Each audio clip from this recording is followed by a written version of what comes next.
उत्तर प्रदेश में 9 विधानसभा सीटों पर वोट डाले जा चुके हैं और अब बारी वोटों की गिनती की है।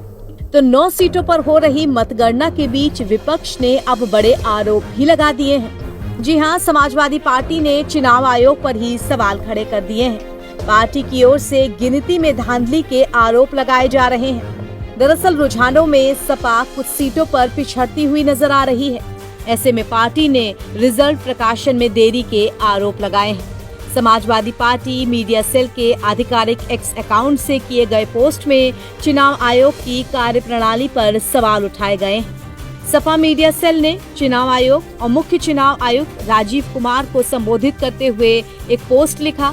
इसमें रिजल्ट प्रकाशन में देरी के सवाल उठाए। मीडिया सेल ने चुनाव आयोग से सवाल किए हैं, जिसमें मुख्य चुनाव आयोग को टैग करके लिखा गया है, चुनाव आयोग बताएं कि काफी देर से चुनावी मतगणना का डेटा वेबसाइट पर अपलोड क्यों नहीं किया जा रहा है? क्या भाजपा सत्ता के इशारे पर आपके द्वारा भाजपा से मिलीभगत करके किसी धांधली की साजिश है? क्या जनता अपने अधिकार और जनमत की सुरक्षा के लिए सड़कों पर उतरेगी, तभी आपको समझ में आएगा।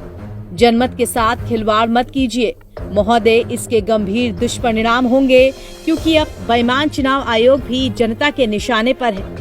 जनता भी चुनाव आयोग की बेईमानी को समझ रही है और जनता बेहद गुस्से में है। समाजवादी पार्टी के इस मीडिया सेल से चेतावनी भरे लहजे में कहा गया है कि जनमत के साथ खिलवाड़ मत कीजिए, इसके गंभीर दुष्परिणाम होंगे, क्योंकि अब बेईमान चुनाव आयोग भी जनता के निशाने पर है। जनता भी चुनाव आयोग की बेईमानी को समझ चुकी है और बेहद गुस्से में है। यानी सीधे सीधे समाजवादी पार्टी की तरफ से चुनाव आयोग पर उंगलियां उठाई जा रही हैं। उपचुनाव के वोटों की गिनती के रुझानों में समाजवादी पार्टी पिछड़ती हुई दिख रही है। सपा को महज 2 सीटों पर ही बढ़त मिलती दिख रही है।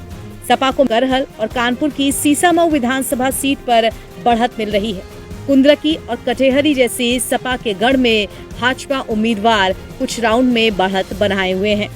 वहीं फूलपुर विधानसभा सीट पर लोकसभा चुनाव के दौरान बढ़त बनाने वाली सपा उपचुनाव में यहां पर पिछड़ती हुई नजर आ रही है। इसके अलावा गाजियाबाद, खैर, मीरापुर, मझमा जैसी सीटों पर एनडीए उम्मीदवार बढ़त बनाए हुए हैं। हालांकि अलग अलग राउंड की गिनती में नतीजे भी बदल रहे हैं। कुछ जगह सपा प्रत्याशियों ने वापसी भी की है और वो बीजेपी प्रत्याशी से आगे चल रहे हैं और लगभग हर सीट पर 20 राउंड की काउंटिंग भी होनी है, तो अभी इंतजार करना बाकी है। सबसे ज्यादा फूलपुर सीट पर 32 राउंड की काउंटिंग पूरी होगी, इसके बाद ही नतीजे सामने आएंगे।